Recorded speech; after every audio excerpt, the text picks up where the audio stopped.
First of all உங்கள் எல்லாருக்கும் நான் சாரி சொல்லிக்கிறேன். ஏன்னா இந்த ஒரு வீடியோ போகிறது எனக்கு பார்த்தீங்கன்னா கொஞ்சம் டைம் ஆகிடுச்சு. அதனால தான் இந்த ஒரு வீடியோ பார்த்தா என்னால் சீக்கிரம் அப்லோட் பண்ண முடியல. அப்படி என்னடா வீடியோ போட போகிறேன்னு கேட்டிங்கன்னா, ஸோ மாமன் சூரி நடித்த மாமன் படத்தோட ரிவ்யூ கொடுத்துடலாம் இந்த ஒரு வீடியோவில். ஸோ டீகோடும் பண்ணிடலாம் எல்லாத்தையும் இந்த ஒரு வீடியோவில். அதுக்கு முன்னாடி நீங்கள் நம்ம சேனலுக்கு புதுசாக வந்து மறக்காமல் சப்ஸ்கிரைப் பண்ணி வச்சுட்டு வீடியோக்கு உங்களோட லைக்கை கொடுத்துட்டு உங்கள் ஃப்ரெண்ட்ஸே ஷேர் பண்ணுங்கள். மறக்காமல் பண்ணுவீங்கன்னு நினைக்கிறேன். வாங்க பார்க்கலாம். இதுக்கு முன்னாடி பார்த்தீங்கன்னா காமெடியான நடிச்சுட்டு பார்த்தீங்கன்னா இப்போ ஒரு ஹீரோவாக மாறி இருக்க சூரி டிரான்ஸ்ஃபார்ம் பற்றி நீங்கள் நினைக்கிறீங்கன்னு மறக்காமல் கமெண்டில் சொல்லுங்கள். இந்த ஒரு படம் மாமன் முழுக்க பார்த்தீங்கன்னா ஒரு ஃபேமிலி கான்செப்டாக தான் இருந்துக்கிட்டு இருக்குது. ஏன்னா அக்கா தம்பி பாசம் தான் இந்த ஒரு படத்தில் பார்த்தீங்கன்னா அதிகமாக கொட்டி வச்சுருக்காங்க. நீங்கள் பார்த்தீங்கன்னா பல இடத்துல பார்த்தீங்கன்னா ஸ்டேட்டஸை பார்த்துருக்கலாம். இல்லைனா இந்த ஒரு மூவியை கூட நீங்கள் போய் பார்த்துருக்கலாம். ஏன்னா அந்த மாதிரி தான் இருக்கும் ஃபுல்லாகவே. தமிழ் சினிமாவை பொறுத்த வரைக்கும் பார்த்தீங்கன்னா நகைச்சுவை, அதாவது பார்த்தீங்கன்னா காமெடி ஆக்டராக நடிச்சுக்கிட்டு பார்த்தீங்கன்னா இப்போ ஒரு டிரான்ஸ்ஃபார்ம் பண்ணியிருக்காரு ஹீரோவா. இதுக்கு முன்னாடி பார்த்தீங்கன்னா வெற்றிமாறன் இயக்கிய விடுதலை அந்த ஒரு படத்தில் பார்த்தீங்கன்னா ஹீரோவாக ஒரு நல்ல என்ட்ரியை கொடுத்துருப்பாங்க.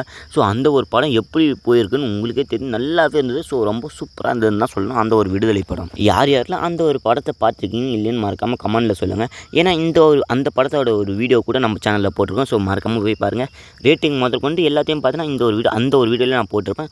ஸோ மறக்காமல் போய் பாருங்கள். இப்போ பார்த்தீங்கன்னா அதுக்கப்புறம் என்ன விடுதலை மட்டும் தானா கேட்டிங்கன்னா அதான் இல்லை. அதுக்கப்புறம் வந்த கருடன், கொட்டுக்காளி இந்த மாதிரி நிறைய படங்களில் பார்த்தீங்கன்னா அவங்களுக்கு நிறைய பிளாஸ்டரை கொடுத்து இப்போ பார்த்தீங்கன்னா இப்போ முன்னணி ஹீரோவாக வேறு இருந்துக்கிட்டு இருக்காரு. ஸோ இப்போ எடுக்கிற படம் எல்லாம் பார்த்தீங்கன்னா ரொம்பவே சூப்பராக இருக்குன்னு தான் சொல்லணும். இந்த படத்தோட மாமன் படத்தோட டைரக்ஷன் யார், ப்ரொடக்ஷன் கம்பெனி யார் எல்லாத்தையும் நான் உங்களுக்காக சொல்கிறேன். அதாவது பார்த்தீங்கன்னா இந்த கதையை பார்த்தீங்கன்னா பிரசாந்த் பாண்டியராஜ் இவங்களோட டைரக்ஷனில் வந்த படம் தான் இது.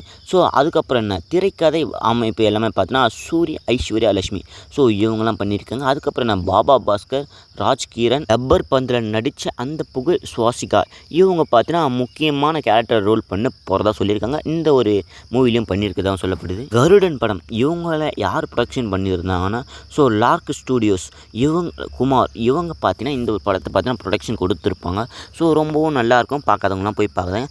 ஆனால் இந்த ஒரு மாமன் படத்தில் பார்த்தீங்கன்னா முக்கியமாக பார்த்தீங்கன்னா அக்கா தம்பி பாசம் தான் நிறைஞ்சு இருக்குன்னு தான் சொல்லணும். அக்கா தம்பி இவங்க ரெண்டு பேரையும் வச்சு ஒரு பாசமர படத்தை தான் எடுத்திருக்காங்க. இதுக்கு முன்னாடி பார்த்தா ரஜினி சார் எடுத்திருப்பாங்க, சிவகார்த்திகேயன் சார் எடுத்திருப்பாங்க. இந்த மாதிரி நிறைய படங்கள் வந்திருந்தாலும் இது பார்த்தீங்கன்னா கொஞ்சம் டிஃப்ரெண்ட்டாக தான் இருக்குதுன்னு சொல்கிற மாதிரி தான் வந்திருக்கு. இந்த படம் ஃபஸ்ட் டே வசூல் மட்டும் 1.75 கோடி. இந்த படம் உலகளவில் பார்த்தீங்கன்னா இன்னும் லீவ் டைமில் ஜாஸ்தியாக ஓடும் நான் நினைக்கிறேன் இந்த ஒரு மூவி. அதுக்கப்புறம் நான் இந்த ஒரு மூவி மாமன் படம் பார்த்தீங்கன்னா வெற்றி பெற பார்த்தீங்கன்னா அவங்களே ரசிகர் மதுரையில் பார்த்தீங்கன்னா மன்சோறு சாப்பிட்டு இருக்கிறதா பார்த்தீங்கன்னா ஒரு ஃபோட்டோ கிளம்பிச்சு. இது பார்த்தீங்கன்னா வேறு லெவல் வைப் ஆயிடுச்சுன்னு தான் சொல்லணும். சூரி அவர்கள் பார்த்தீங்கன்னா காமெடியாக நடிச்சுக்கிட்டு இப்போ ஒரு டிரான்ஸ்ஃபார்மில் ஹீரோவாக மாறி இருக்காரு. ஸோ இதெல்லாம் ஏன்ப்பா பண்ணுறீங்கன்னு அவங்களும் பார்த்தீங்கன்னா ஒரு பக்கத்தில் கோரிக்கை வைக்க இந்த மக்களோட அவங்களுடைய பாசத்தை பார்க்க சொல்லி எனக்கே கொஞ்சம் அதிர்ச்சியாக தான் இருக்குது. இந்த மாதிரிலாம் கூட பண்ணுவாங்களான்னு நானே யோசிக்கிற அளவு தான் பண்ணி வச்சுருக்காங்க. அதுவும் மதுரையில் மெயினாக இந்த மாதிரி ஒரு சம்பவத்தை பண்ணி வச்சுருக்காங்க. ஸோ மக்கள் சூரி அவங்களோட ரசிகர்கள் எல்லோரும் ஸோ இதுக்கு தான் பல பேர் பார்த்தீங்கன்னா சூரி அவர்களை போட்டு வருதுன்னு தான் சொல்லணும். ஸோ இந்த ஒரு வீடியோ பிடிச்சா மறக்காமல் லைக்கை கொடுத்து உங்கள் ஃப்ரெண்ட்ஸுக்கு ஷேர் பண்ணிட்டு சந்திர டெக்ஸை சப்ஸ்கிரைப் பண்ணி வச்சுங்க. இந்த படத்துக்கு நீங்கள் என்ன ரேட்டிங் கொடுப்பீங்க, யாரெல்லாம் இந்த படத்தை பார்த்தீங்கன்னு மறக்காமல் கமெண்ட் சொல்லிட்டு மறக்காமல் எல்லாத்தையும் பண்ணிடுங்க. ஸோ அடுத்த வீடியோவில் சந்திக்கலாம்.